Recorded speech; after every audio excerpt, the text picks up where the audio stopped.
What's up, everyone? How is it going? Man, this has been a wonderful, wonderful week, and hopefully it has been so for you too as well. So, you already saw the little preview of what's coming up, but just to kick things off, my name is Taj, also known as Tropic.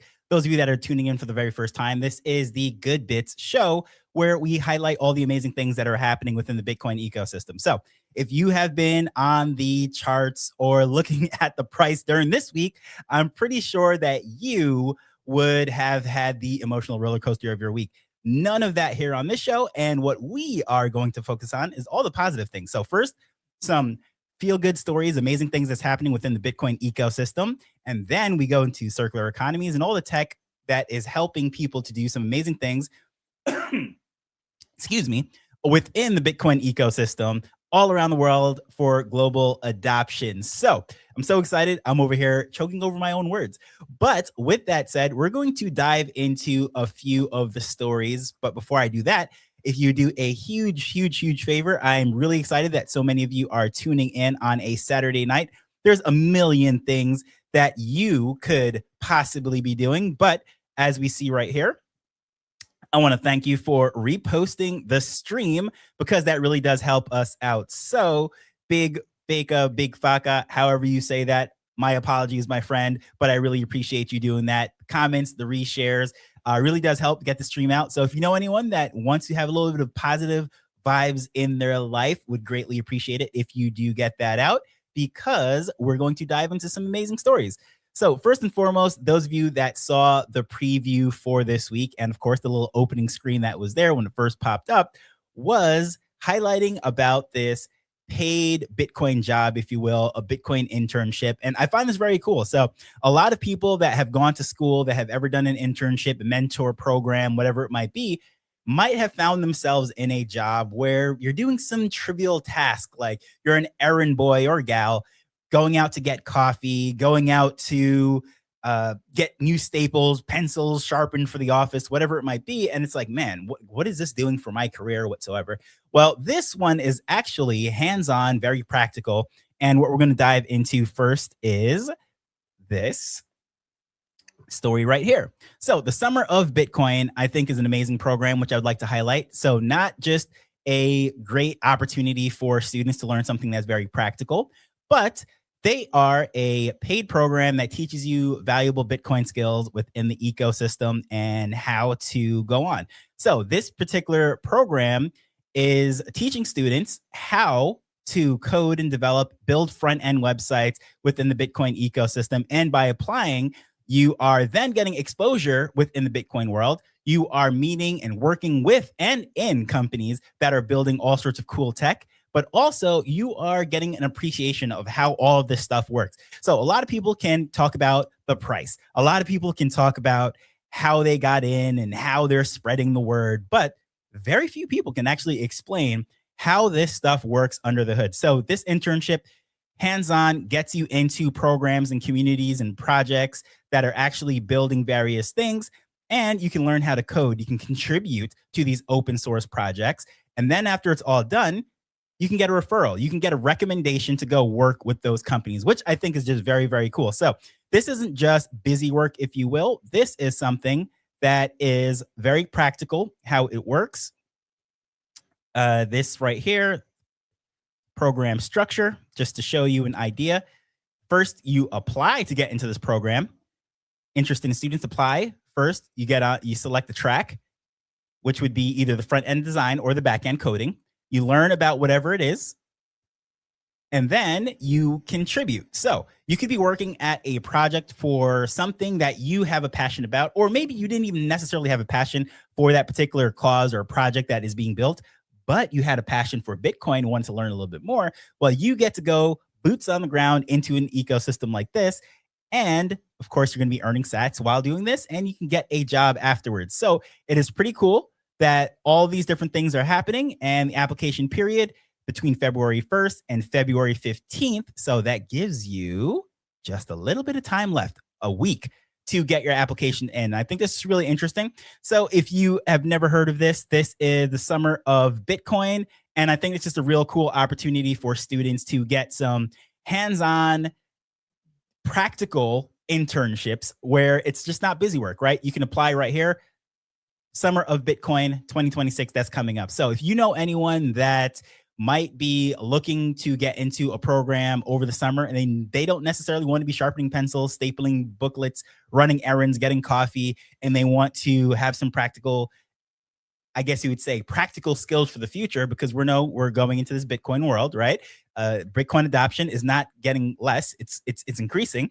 So we can assume that this is a skill that will only be growing in demand. This is something that you could share with them. They can get into this. Very interesting stuff right there. So I was very excited about that. I thought it was just very, very, very cool myself. And also, just before we go on to the next story, I want to say, Angel, thank you very much for reposting the stream. Really appreciate that very much. It does help. So, as far as all the amazing things that's happening here, another thing that did pop up on my radar, which I want to highlight, is this story right here. I saw this on Bitcoin Magazine. So, Paystand, which is a company, of course, that is within the ecosystem. Long story short, trying to sum up all the amazing things that they do. This is not a Paystand spot or anything of that nature, but I just want to say they donated 1 billion sats to various what are they community projects all around the world, 20 different countries in the quote unquote global south, as they call it, which, by the way, fun fact, I had to look up what the global south was. I have heard all sorts of terms before: developing nations, quote unquote third world countries. And this global south term was something that I personally have never heard. I know I might be late to the party, but it was new for me. I'm like, what are you talking about? The global south. So anyways, I looked up this and I was like, wow, I'm living in the Caribbean. I'm here on Jamaica, which is an island. Those of you that don't know, probably hour and a half south of Florida, and at least by plane. And I was like, wow, the Caribbean is part of the global south. Started reading a little bit more into this. So any different projects that are in Africa, Oceania, South America, LATAM is quote unquote part of this global south. So this particular company, they do Bitcoin services, pay for wages, payroll, different transactions, multinational corporations, and so on, using Bitcoin in a very unique way, which a lot of people necessarily don't think about when we're thinking about the value of Bitcoin and where it's going, storing value. But yes, there's there's companies that are providing business services for people that are interested in using it within their corporation. And this particular company, Paystand, so going back to the story, is one of the companies that does that. And they have been donating sats to the global south. So I said all of that to get back to the story, just a little bit of intro. Paystand, they've been giving to the global south and these various companies and projects all around the world. So there are over 30 different organizations in 20 different countries. And the way in which they donate this, it's small amounts. So between $1,000 worth of sats and 8,000 or 1,000 US dollars worth of sats and 8,000 US dollars worth of sats, based upon the work that they are providing and proving that they're actually adding value to the world and spreading Bitcoin.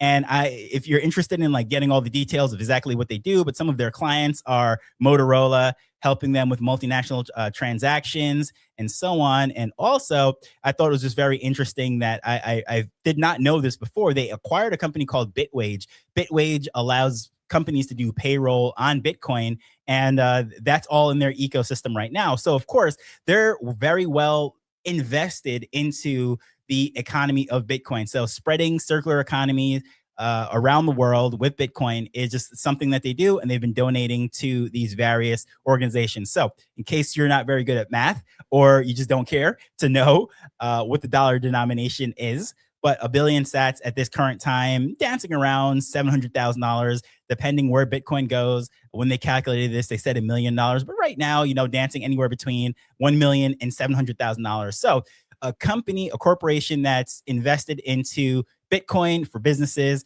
that's what they're doing. And I thought that was just a really cool thing. And in case you're not familiar with them, as probably most people watching this will not be, if you're interested, just check out what they do and all this stuff. But just Google that one right there, 1 billion sats donated by Paystand. I thought that was pretty cool. And I think it's worth mentioning because, again, spreading Bitcoin adoption, I think is just a beautiful thing. And the cool thing is with those companies that are doing their payroll with Bitcoin, those employees then have to either A, convert it out into the local fiat currency, or B, seek somewhere to spend their Bitcoin. And that's why I'm really excited with circular economies, because one of the cool things about Bitcoin is that you can use it in so many different ways. And a lot of times people will say that no one's spending Bitcoin. And obviously, if you've been watching this show for the last 4 or 5 weeks, you know, I always highlighted various communities, various projects, businesses that debunks that. It's just maybe where you're living or maybe the timeline in which you are scrolling doesn't highlight those things. But all around the world, people are spending their Bitcoin. They're using it in very interesting ways. And it's not just in countries where the currency is so stable that the government's falling apart. There are some people in industrialized, strong countries with strong fiat currencies, if you will, strong fiat currencies. That's like an oxymoron to those of us that are in the Bitcoin community. But those people or those countries are not necessarily looking at Bitcoin in the same way. They're talking about preserving wealth.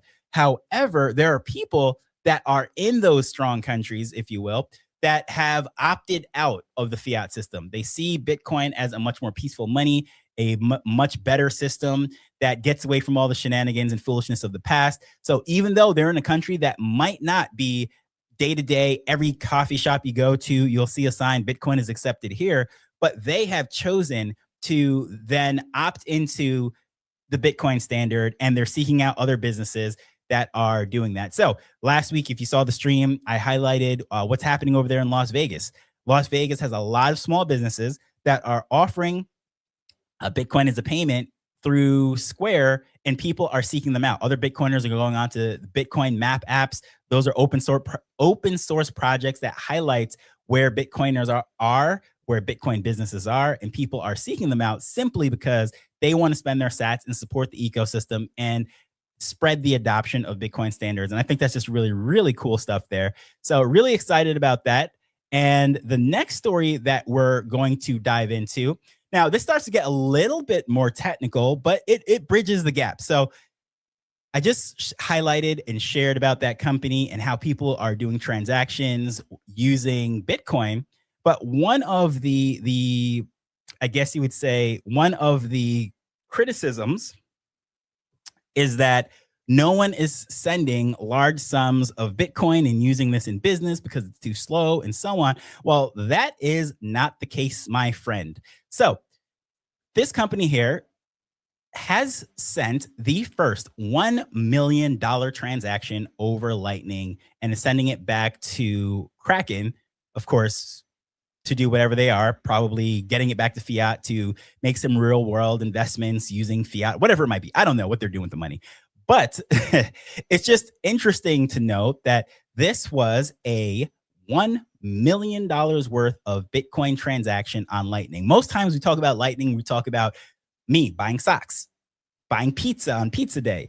We're talking about just random circular economy stories and things of that nature, without necessarily going into the fact that companies can use this, not just on the mainnet, which they can, which it's absolutely great. They can. It's still going to be faster than the wire transfer. If you've ever done a wire transfer, depending where you're in the world, it is a complete nightmare. And no one really enjoys the process, but certain countries like where I'm living right now, it is a complete nightmare. You have to get there before noon. You have to tell them your whole life story. You have to join this line, and it's still not going to get there. And if that noon cutoff passes, nothing's going to happen until the next day. But even so, it's still a slow, painful process, and it actually isn't settled. So even this quote unquote slow, sluggish Bitcoin network, as people have you to think, it is still much faster than wire transfers, right? When you're talking to all of these quote unquote crypto bros and they're knocking Bitcoin, well, businesses will look at Bitcoin and say that is ridiculously fast because they know how slow this process is. But anyways, Lightning, with this, we obviously know with circular economies and all the wallets that are out there, it is just very interesting. But this particular transfer of $1 million worth of Bitcoin, $1 million worth of sats, was settled in under a half a second. It was 0.43 seconds, if I remember correctly, off the top of my head, which is pretty impressive. which just completely blows the mind of a lot of people. That's like PayPal transactions, even though you can't send $1 million worth of PayPal.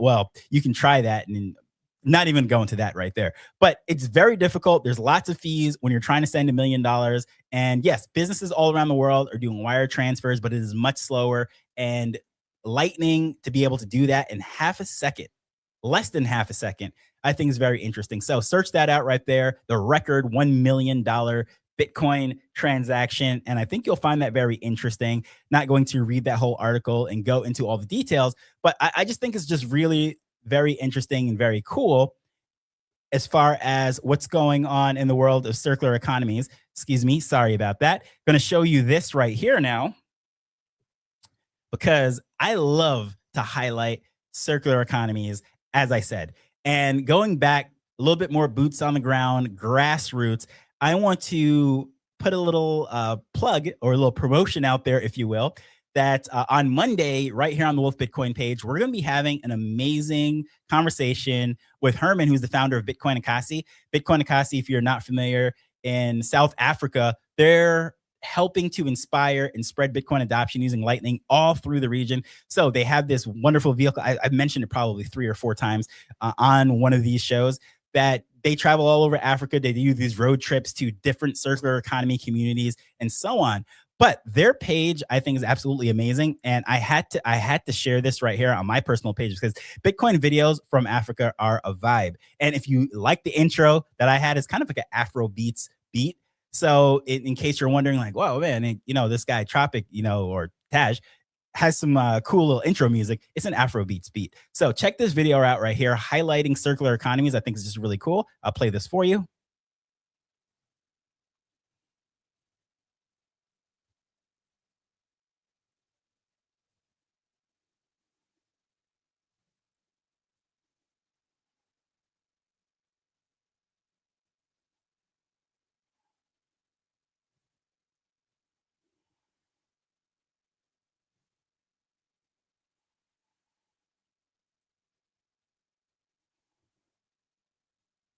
All right. So quick little 28-second video. But if you go to Bitcoin Akasi's page, which I think is just really cool, every single one of these videos that they are highlighting these various circular economy trips, they have their own little custom song. And of course, as soon as I click over here, I'm not seeing any of those videos. But oh, here we go. Well, oh, you know what it is? Because they had the conference recently, which I'll get into that in a second. So normally the feed, you could see a lot of those videos, these types of videos. Here we go. Got down to it a little bit. Things like that. They're going into these nice little local shops. They're picking up their produce. They're spending and paying in Bitcoin.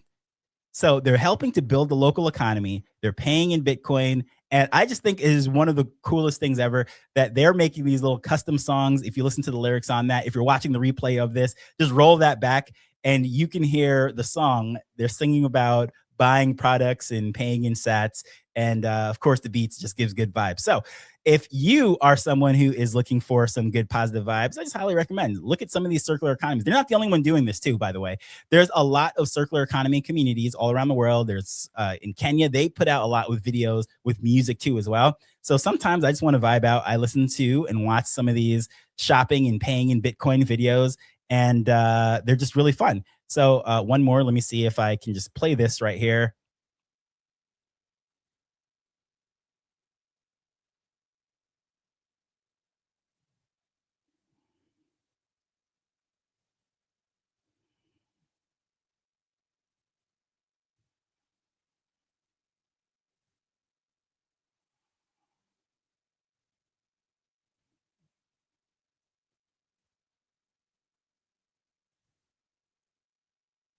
See, no cash, no stress, no long delay, right in the lyrics, just describing what's going on the screen right there. I think that's very cool. If you find that interesting, I assume you do, because you're here hanging out with me on a Saturday night, talking about all of these wonderful things that's happening in the world of Bitcoin, circular economies. I just want to highlight that because I think it is a great, great, great story. And again, just nice vibes. Some amazing things are happening over there.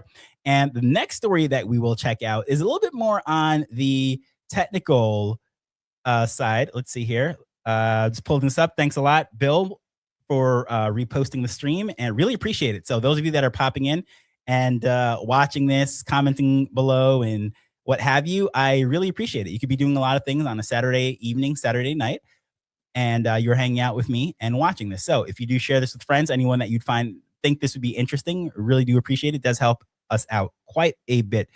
But this next particular story, I think it is very interesting because it comes from a person, not a person, a group that could spark a little bit of controversy depending where you are on the fence. But here we go. Let's check this out.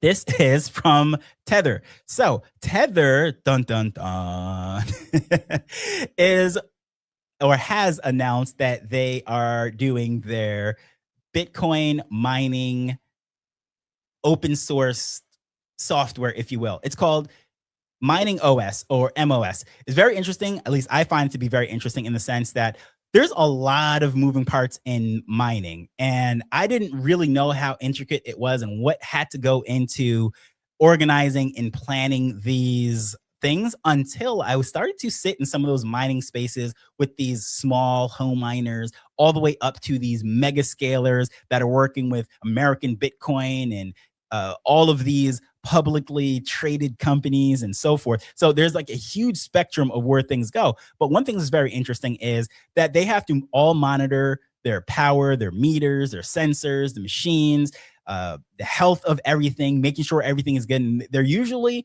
a whole bunch of different softwares, different dashboards, different applications, and it gets fairly complicated to run one of these operations. It's one thing to be a single person just doing one little thing, but you're talking about doing this at scale.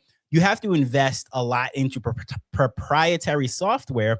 And what I think is just really interesting with this, by the way, if you want a little bit more coverage and context on this, they did a really good write-up on this on Bitcoin News, where Tether releases Mining OS, open source Bitcoin mining software, and really goes into explaining. So this fellow right here, Nima, great article, by the way, if you're watching this. Thank you for that one. That's where this really came onto my radar, and I was reading through this and how it actually worked. And the best analogy that I can think of what this is like, it's like Android for mobile phones. So before Android, pretty much the only option was some proprietary software such as Windows Mobile or Palm BlackBerry. Those of you that are old enough to remember Palm Pilots and Blackberries, yes, Palm had mobile phones, and there was Palm OS, which I can't even remember the last Palm device, but that's neither here nor there. Those of us that were alive during that era, I just gave you a little bit of nostalgia, but it was a proprietary world. Then Android comes out and says, you know what? We don't want Windows to just dominate everything. Everything gets rolled up into the Microsoft ecosystem. Let's make this open source software. They actually purchased Android, but that's neither here nor there, not getting too specific in the details.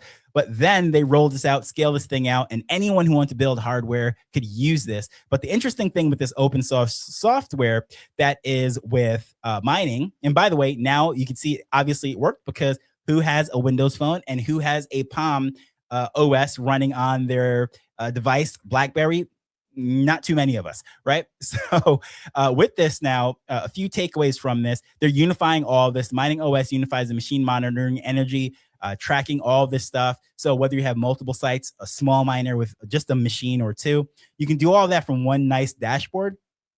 And because it's open source and it's not like they're licensing this and you have to maintain it, there's no like headquarters that you call, like, you don't call up Tether and say, hey, I'm having a little issue with my software. It's actually locally hosted, locally ran and everything. So it's all proprietary, or like what you have on your site, that's proprietary to you in the sense that data isn't going to be leaked back to Tether. All these things and concerns that we have when it comes to using software and having everything in the cloud. No, it's open source. You just put it on your device. You run it just like how it is the spirit of how Bitcoin is ran, right? The software is out there. You put it on your machine and then you connect to the network. So in these dashboards can be customized and used in whatever the miner sees fit to run their operations, because it's going to be a very different thing. We talked about those big open the publicly traded mining companies, it's going to be very different needs than a random guy that's running a couple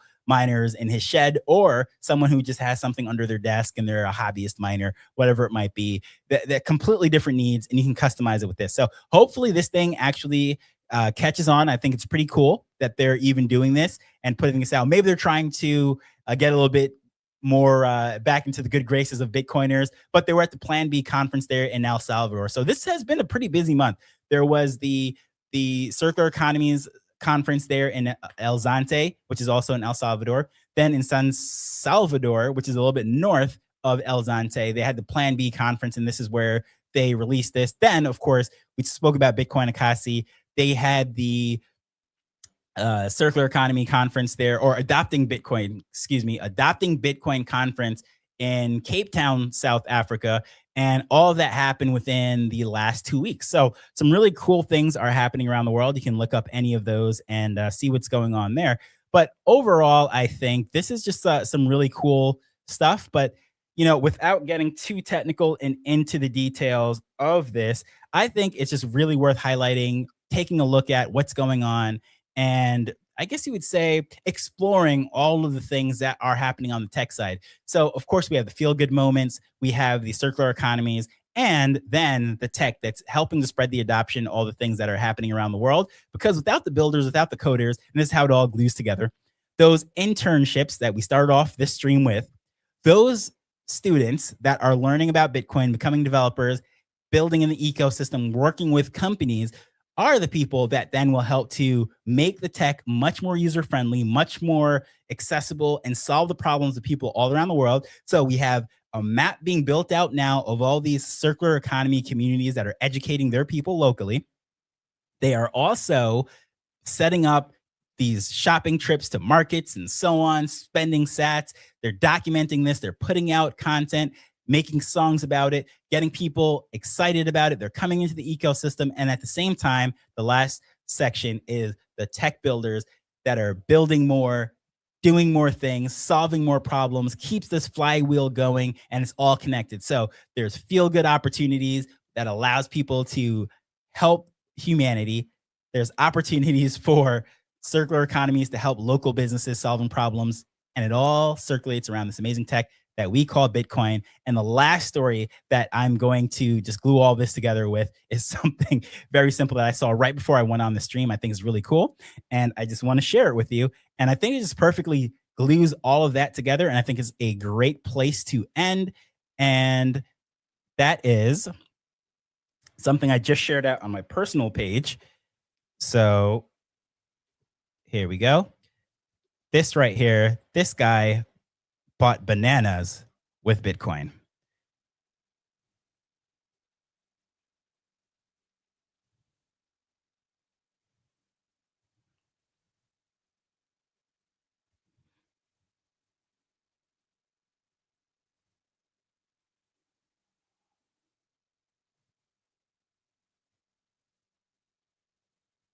All right, so I will pause it right there. So in case you did not see, he has a ring on his hand that he used as a tap to pay, and it's connected to Lightning, which allows him to spend his sats at a local vendor that has their smartphone, and he bought a bunch of bananas, or a hand of bananas. Those of us that are in Jamaica, we know the difference between a bunch and a hand, but that's neither here nor there. Bought his bananas using Bitcoin. And I think that was so cool. You saw how quick that went through. Now, I can hear it. A lot of people are probably thinking, as it says right here, before you criticize, be clear on the facts. So here's the thing, right? A lot of people will say this is absolutely ridiculous. This is a security problem. Who would walk around with their Bitcoin and spend it at the market on bananas? I know that sounds crazy, but hear me out. Who do you know that is walking around with their life savings, their generational wealth on a pay to tap debit card and going to the grocery store? No one. At least I hope not. Right? So if you have a debit card and you drop that pay to tap debit card, you don't realize that it is missing. Anyone can just pick up, use that, go pay to tap anywhere. And even in the case of before pay to tap, you could actually just put it in there, run it as credit, sign anything, and most people would get away with spending it until that person realizes that their payments are being spent, whether through notifications on their phone or they hit the limit, whatever it might be. The thief could be out there spending it. Now, still way safer than cash because you can drop your wallet full of cash and nobody would ever be able to recover that. You don't know where the cash is. There's no record. There's no anything. So way safer than cash and about the same. I know you get into all the nitty gritty and technicals. Someone is going to come in and say, no, it is way better than a debit card and way safer than a debit card. But the point and analogy I'm trying to make is if you're walking around and you're spending sats, you're not putting your entire bag that's supposed to set your family up for generations onto this thing and going to the market. Like nobody would do that, right? If you're smart enough to come into Bitcoin, I would imagine you'd be smart enough not to walk around with all of your Bitcoin on a Bluetooth enabled ring that's connected to your Lightning wallet, right? I would hope so. So you're going to the market, you have a couple $100 on there and you have your ring, it's connected. Let's say you're in a group of people. One of them has a hotspot. If you're in a different country and connecting to that hotspot or using the Bluetooth, right? You're able to just set all the stuff up and just go tap, tap, tap, tap, go to the market, pick up your bananas, pick up your fruits, pick up your whatever, and then you're off in a matter of seconds using Bitcoin, no fiat involved. And I think that's really cool. And the cool thing with that ring is they were actually at the beach. They were swimming, they were surfing, doing all the stuff.